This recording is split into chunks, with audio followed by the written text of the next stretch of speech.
అందరికీ నమస్తే. ఈరోజు నేను చూపించబోయే రెసిపీ మామూలు రవ్వతో చేసిన కిచిడి. మామూలు రవ్వ అంటే కొద్దిమంది బొంబాయి రవ్వ అని, మరి కొద్దిమంది సూజీ రవ్వ అని అంటారు కదా! ఆ రవ్వతోనే నేను ఎంతో సాఫ్ట్‌గా ఉండే విధంగా ఈ కిచిడి చేశాను. తినడానికైతే టేస్ట్ చాలా బాగుంటుంది. అలాగే రోజు మనము ఇడ్లీ, దోసలు తిని బోర్ ఫీల్ అయ్యే వాళ్ళకి ఇది మంచి బ్రేక్‌ఫాస్ట్‌గా చెప్పొచ్చు. చేయడం కూడా చాలా తేలిక. ఇప్పుడు ఈ రవ్వ కిచిడి ఎలా చేయాలో చూద్దాము. ముందుగా స్టవ్ ఆన్ చేసుకొని కడాయి పెట్టుకోవాలి. అందులో ముప్పావు స్పూన్ దాకా నెయ్యి వేసుకోవాలి. నెయ్యి వేసుకున్నాక నేను ఒక పెద్ద గ్లాసుకి రవ్వ తీసుకుంటున్నాను. మీరు ఏ గ్లాసు కానీ ఏ కప్పు కొలతైనా పర్వాలేదు. అలా తీసుకొని కాస్త దోరగా వేయించుకోవాలి. స్టవ్ మీడియం ఫ్లేమ్లోనే పెట్టి వేయించుకుంటే రవ్వ మాడకుండా ఉంటుందన్నమాట. మాడిపోతే కిచిడి టేస్ట్ అస్సలు బాగోదు. ఇలా వేయించుకున్నాక ఇప్పుడు ఇంకొక ప్లేట్లోకి తీసుకోవాలి. అదే కడాయిలోని ఇప్పుడు ఒక హాఫ్ స్పూన్ దాకా నెయ్యి వేసుకొని మనకు ఎంత కావాలో అంత జీడిపప్పు పలుకుల్ని వేసుకొని కాస్త దోరగా వేయించుకోవాలన్నమాట. అలా జీడిపప్పు పలుకులు కూడా వేగాక ఒక ప్లేట్లోకి తీసి పక్కన ఉంచుకోవాలి. తర్వాత అదే కడాయిలోని ఒక 4 స్పూన్ల దాకా ఆయిల్ వేసుకోవాలి. ఆయిల్ హీట్ అయ్యాక ఇందులోకి ఒక 2 చెక్క, అలాగే ఒక 2-3 దాకా లవంగాలు వేసుకోవాలి. దానితో పాటు ఒక హాఫ్ స్పూన్ దాకా జీలకర్ర వేసుకోవాలి. అవి కాస్త వేగాక ఒక 2 ఇంచెస్ అల్లం ముక్కలు సన్నగా కట్ చేసుకున్నవి వేసుకోవాలన్నమాట.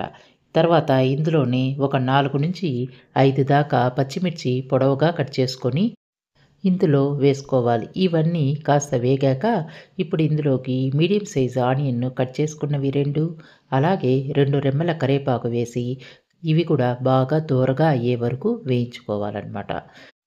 ఆనియన్ వేగాక ఇప్పుడు ఇందులోకి 2 క్యారెట్ కాయలు సన్నగా కట్ చేసుకున్నాను. దానితో పాటు ఒక 6-7 దాకా బీన్స్ కూడా సన్నగా కట్ చేసుకున్నవి ఇందులోనే వేసుకుంటున్నాను. ఇవన్నీ కాస్త కలుపుకున్నాక స్టవ్ మీడియం ఫ్లేమ్‌లో పెట్టి కడాయి పైన ఒక 5 నిమిషాల పాటు మూత పెట్టి ఉంచాలి. ఇలా మూత పెట్టడం వల్ల మనకు క్యారెట్, బీన్స్ ముక్కలన్నీ కాస్త మెత్తగా ఉడుకుతుందనమాట. ఇలా ఉడకడం వల్ల మనకు కిచిడి కూడా మంచి టేస్ట్ వస్తది. 5 నిమిషాలు అయ్యాక మూత తీసి ఒకసారి కలిపేసి మీడియం సైజు టమాటో ఒకటి కట్ చేసుకున్నది వేసుకోవాలి. మీరు టమాటో బాగా ఇష్టపడి తినే వాళ్ళైతే 2 కూడా వేసుకోవచ్చనమాట. తర్వాత టమాటో కూడా కాస్త వేగాక ఇప్పుడు ఇందులోకి ఒక గ్లాసు రవ్వ తీసుకున్నాం కదా! కాబట్టి 2.5 గ్లాసుల దాకా నీళ్లను పోసుకుంటున్నాను. మీకు జారుడుగా కావాలంటే 3 గ్లాసుల నీళ్లు కూడా పోసుకోవచ్చు. తర్వాత రుచికి సరిపడా సాల్ట్ వేసుకొని ఒకసారి బాగా కలుపుకోవాలన్నమాట. ఇలా కలుపుకున్నాక స్టవ్ హై ఫ్లేమ్‌లో ఉంచి ఇప్పుడు ఈ కడాయి పైన మూత పెట్టి ఉంచాలి. ఇలా మూత పెట్టి ఉంచడం వల్ల నీళ్లు తొందరగా మరుగుతాయి.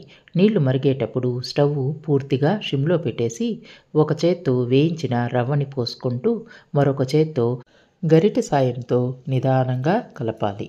ఇలా కలిపేటప్పుడు ఏమాత్రము ఉంటలు లేకుండా చూసి కలుపుకోవాలి. ఉంటలు లేకుండా కలుపుకోవడం చేత మనకు కిచిడి చాలా మంచి టేస్ట్ వస్తదనమాట. ఇలా కలుపుతూ ఉండడం వల్ల రవ్వ మొత్తము పూర్తిగా దగ్గరికవుతుందనమాట. ఇలా దగ్గరికయ్యేటప్పుడు స్టవ్ సన్నని సెగ మీదే పెట్టి మూత పెట్టి ఒక 5 నిమిషాల పాటు అలానే ఉంచేయాలి. అలా ఉంచడం వల్ల రవ్వ గానీ, అలాగే మనం వేసుకున్న కూరగాయ ముక్కలు గానీ చాలా బాగా ఉడికిపోతుందనమాట. 5 నిమిషాలు అయ్యాక చూడండి ఎంతో టేస్టీగా ఉండే రవ్వ కిచిడి రెడీ అయిపోయింది. మీరు ఈ క్యారెట్, బీన్స్ ముక్కలతో పాటు బఠానీ గింజలు కూడా వేసుకోవచ్చు. అలాగే బీట్రూట్ ఉంటే కూడా వేసుకోవచ్చనమాట. నేనైతే క్యారెట్, బీన్స్ ముక్కలే వేశాను.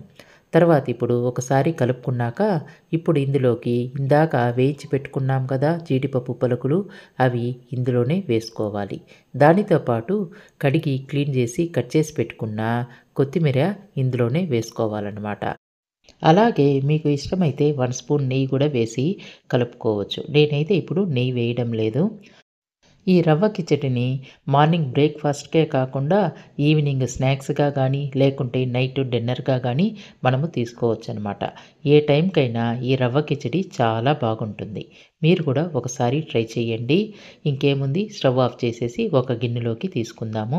దీనికి కాంబినేషన్‌గా మనము పల్లీ చట్నీ గానీ, కొబ్బరి చట్నీ గానీ పెట్టుకోవచ్చు. నాకైతే పల్లీ చట్నీ ఉండడం వల్ల అదే పెట్టుకుంటున్నాను. ఒకవేళ చట్నీ లేకపోయినా మనము అలాగే తీసుకోవచ్చనమాట. టేస్ట్ అయితే అద్భుతంగా ఉంటుంది. ఈ వీడియో కనుక మీకు నచ్చితే లైక్ చేసి, షేర్ చేసి, సబ్స్క్రైబ్ చేయండి. Thank you for watching.